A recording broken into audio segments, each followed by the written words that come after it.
All right, you're welcome to the other part of this video. So far, we're talking about content marketing strategy, which means how do you use content to drive profit for your business? How do you use content to convince your prospect to work with you? How do you use content to delight your audience? How do you use content to answer their inquiries, their fears, their worries, so that they can cross the bridge?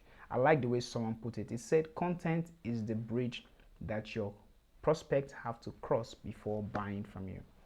And just to be clear, because we often think that the only way to do content is that you have a pretty setup and you're creating YouTube videos, YouTube channel, which is good, but there are different ways that you can churn out content, and I have a few here to share. The number one is through what is called infographics. I'm just going to Google infographics, or let me go on Instagram actually, and then I'm going to Google hashtag infographics.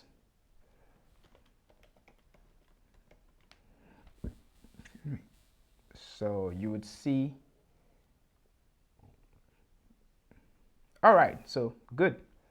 This is a perfect example of an infographics, which means summarizing your info in a graphic format. This person is trying to say single series, knowledge, elegance, dignity, logo, colors, psychology simplified, which means they are trying to explain color psychology. You know, they could have started doing a video of this and say Fanta is known for confidence, warmth, success, but they've just simplified it in a simple information graphic format. And that's the meaning of the word infographics. It's a combination of two words: information in a graphical format. Then we have blogging, or writing of articles. As a brand, if it aligns with what you do, you can consider blogging. Personally, as an agency owner, that's one of the ways that we give value. We own a newsletter that we write to our audience. Blogging, you write, you give out knowledge through sharing. Imagine that you write about what has been stopping people from having the perfect slogan, for example, and you are able to answer all their objection. And at the end of that post, you say something like, consult with us for 15 minutes for free and see how we can help you. You would most likely convert people because you just dished out a piece of content. Next is podcast. Podcasts are also a wonderful way to churn out content. You know, I know a brand that sells software and they have a network of podcasts, over 30 podcasts. They talk about marketing in one, they talk about sales in one, they talk about finance in one. They just cover the entire ecosystem, and that channel is driving conversion for their software because they sell software. I mean, how many videos can you possibly make about a software? It's a software, but by doing that, they are showing you what their brand is about, and you would most likely buy into it. In fact, if I ever have a need of a tool like theirs, I'm going for them because I've gotten value from their content. The next is social media posts, like videos, just like the one we always do. Next is what is called case study. Now, case study are more difficult to do because it takes time. A case study example would be, if you sell real estate, it would be you showing people how the value of land in Lagos State has grown from 2000 to 2023 and letting them know what are the factors that are contributed to that growth.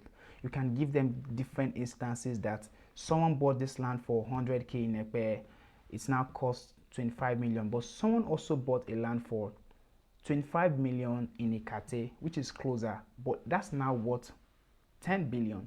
And use that to explain the fact that yes, investing in real estate is good, but you should mind the location, because some location at best will give you 100x of your investment in 20 years, while some location will give you 1,000 times more return on your investment. That's what case study is, and this you can do it in different ways. You can create it in form of a video, a documentary, you can write about it, you can do it in infographics, you can publish it in so many ways.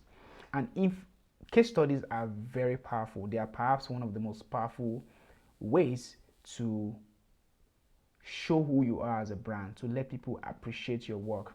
Then we have videos, whether the one like I'm recording right now, or images, writing.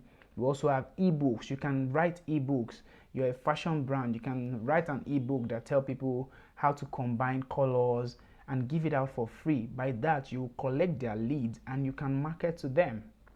Then we also have GIF, memes. Some of you call this thing meme and mimi. It's it's memes. It's memes, just memes. And then we have interviews. You can interview people on IG Live. Can you see that you can never run out of channels of content because there are a whole lot of them. And this is where we'll wrap up the class. I have a task for you as usual. I got a class for you. The number one is I want you to use your business as a case study. And remember what I said is I want you to only focus on one business and one product all through this course so that you are laser focused and you can have the best impact. So using your business as case study, I want you to list the 5 major concerns that you believe people have when it comes to buying your kind of product. What do I mean? If I sell Apple laptops, I want you to list out what are the concerns people have when it comes to, or let me say I sell gadgets in general. What are the concerns people have in buying a gadget? I could say things like they are worried about the battery life. They are worried about whether it has warranty in case anything happens to it. Can they return it? They are worried about the resale value. They are worried about, the price. Maybe they don't want something too expensive or dollar increase. Just list those objections. Then against it, you can put this in a table format. So to the left, what's the concern? People fear buying devices that don't have great battery life. Then the next thing you're going to do is tell me how you are going to address that concern with a content. This sounds like a lot of English, but what this third point is saying is tell me how are you going to address that through content. Let me give you an example. The problem is people are afraid of buying devices that have poor battery life. What am I going to do? I'm going to create a video of me playing a game for a stretch of 18 hours. Games typically eat up battery. So if this phone can withstand me playing a game on it for 18 hours, then I have somehow answered people and helped them be assured that this phone's battery lasts long. Or I can call on a customer who has been using a phone they bought from me. Maybe I will have a video call with the customer and I'll say, how long have you been using that Samsung S8 you bought from me? The person can say 2 years. I said, how long does the battery last? How long did the battery used to last when you bought it? It will say, it used to take me 24 hours back then. And I'll say, how long does it last you now? The person will say, it lasts me about 12 hours, which means if I go out in the morning, it will last me till I get back. You've just answered people's worries by doing such a video. If you release such a video, what you've done unconsciously and consciously is that you've told them that, truly, whatever device I buy from this person lasts long. That's just an example. So I want you to do the same. Put it in a table format. On the left, what problem can you think about that people have? And then right, I want you to tell me in detail what kind of content are you going to create to answer that problem.